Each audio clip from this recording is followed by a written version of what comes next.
যে দাবিগুলি নিয়ে আমাদের 10 জনের প্রতিনিধি দল আজকে দিল্লিতে নির্বাচন কমিশনের অফিসে নির্বাচন কমিশনের ফুল বেঞ্চের সাথে দেখা করতে গেছিল। আমি দাবিগুলোতে পরে আসছি কি দাবি ছিল এবং সেই দাবিগুলো ইতিমধ্যেই সংবাদ মাধ্যমের বন্ধুদের সাথে শেয়ার করা হয়েছে। কিন্তু যেভাবে আমাদের 10 জনের মধ্যে 5 জন সাংসদ ছিল এবং তাদের মধ্যে বিশেষ করে মহিলা সাংসদ তাদেরকে যেভাবে টেনে হিঁচড়ে তুলে নিয়ে গেছে, আমি মনে করি দিনের আলোয় গণতন্ত্রকে হত্যা করা হয়েছে এবং সেই হত্যার মূল কারিগর হচ্ছে ইলেকশন কমিশন অফ ইন্ডিয়া। আপনারা ভাববেন আমি কেন ইলেকশন কমিশন অফ ইন্ডিয়া বলছি, কেন বিজেপি বলছি না, কেন যার অধীনে দিল্লি পুলিশ বা সিআইএসএফ তাকে দোষ দিচ্ছি না। তার কারণ হচ্ছে যে গভর্নমেন্টটা রয়েছে সেই গভর্নমেন্টের দায় এখন নয়। পুরো মেশিনারি স্টেট গভর্নমেন্ট হোক বা সেন্ট্রাল গভর্নমেন্ট যে মুহূর্ত থেকে নির্বাচন ঘোষণা হয় চলে যায় ইলেকশন কমিশনের হাতে এবং সেখানে শান্তিপূর্ণভাবে 10 জন যদি বসে প্রতিবাদ জানায়, তাদের হাতে কি ছিল? বোম, বন্দুক, লাঠি কি ছিল? দোলা সেনের পায়ে অপারেশন হয়েছে 2 সপ্তাহ আগে, তাকে টানতে টানতে অমানবিকভাবে নিয়ে গেছে। ডেরেক ওব্রায়েন 3 বারের রাজ্যসভার সাংসদ, তৃণমূলের রাজ্যসভায় দলনেতা, তাকে চ্যাংদোলা করতে করতে নিয়ে গেছে দিল্লি পুলিশ। কোথা থেকে? ইলেকশন কমিশনের অফিসের বাইরে থেকে। কেন? তারা বাংলার মানুষের হয়ে ইলেকশন কমিশনকে অনুরোধ করতে গেছিল যাতে জলপাইগুড়ি, আলিপুরদুয়ারে এই ঘূর্ণিঝড়ের কারণে, প্রাকৃতিক দুর্যোগের কারণে ক্ষতিগ্রস্ত যে পরিবারগুলো রয়েছে সেই পরিবারের বাড়ির কাজ যাতে রাজ্য সরকার শুরু করতে পারে, সেই অ্যাপ্রুভালটা যাতে ইলেকশন কমিশন দেয়।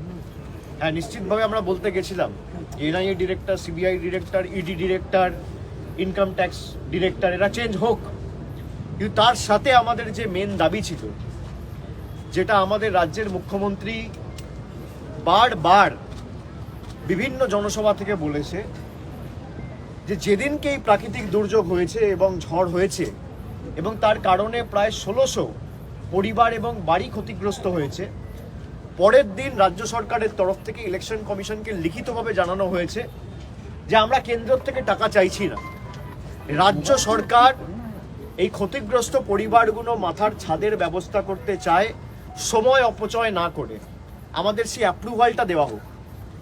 ইলেকশন কমিশন বা এমসিসি না থাকলে আমাদের অ্যাপ্রুভালের দরকার হতো না। যেহেতু আদর্শ আচরণবিধি চলছে, এমসিসি চলছে, আমাদের এই অ্যাপ্রুভালটা দরকার। আজকে প্রায় 8 দিন হয়ে গেছে, এখনো অ্যাপ্রুভাল দেয়নি।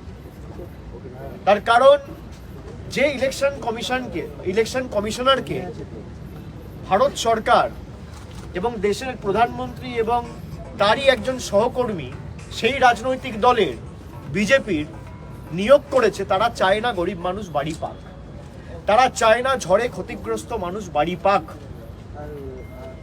আমাদের দ্বিতীয় দাবি ছিল যে গতকাল আমাদের তরফ থেকে সাংবাদিক বৈঠক করে এসপি এনআইএ ধনরাম সিং এর বিরুদ্ধে আমরা অভিযোগ করেছিলাম যে বিজেপির নেতার সাথে তিনি 26শে মার্চ অর্থাৎ নির্বাচন ঘোষণা হওয়ার 10 দিন পরে তিনি বৈঠক করেছেন এবং গোপনে বৈঠক হয়েছে।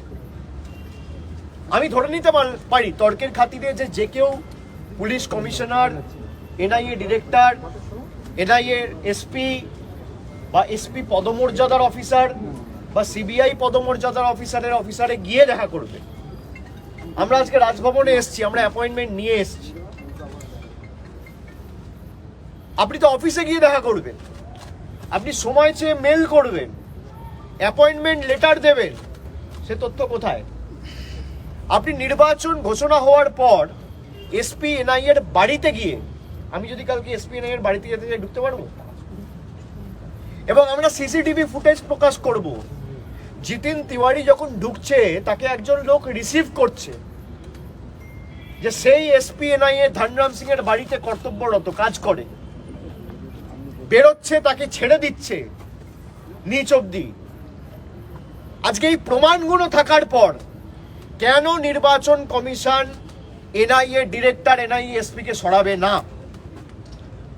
48 ঘন্টার ব্যবধানে যদি দুবার বাংলায় ডিজি চেঞ্জ হতে পারে, খালি বিজেপির নেতারা অভিযোগ করছে বলে, বিজেপির প্রতিনিধিরা অভিযোগ করছে বলে, এমএলএরা বলছে বলে, বিজেপির রাজ্য সভাপতি বিরোধী দলনেতা বলছে বলে 4টে ডিএম চেঞ্জ হবে, 5টা এসপি চেঞ্জ হবে, সেখানে আমরা যখন প্রকাশ্যে তথ্য আনছি তখন SP NIA SP director NIA কেন চেঞ্জ হবে না?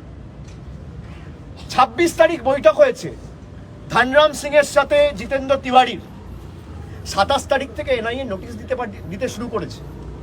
এটা কাকতালীয়? এটা কোইন্সিডেন্স?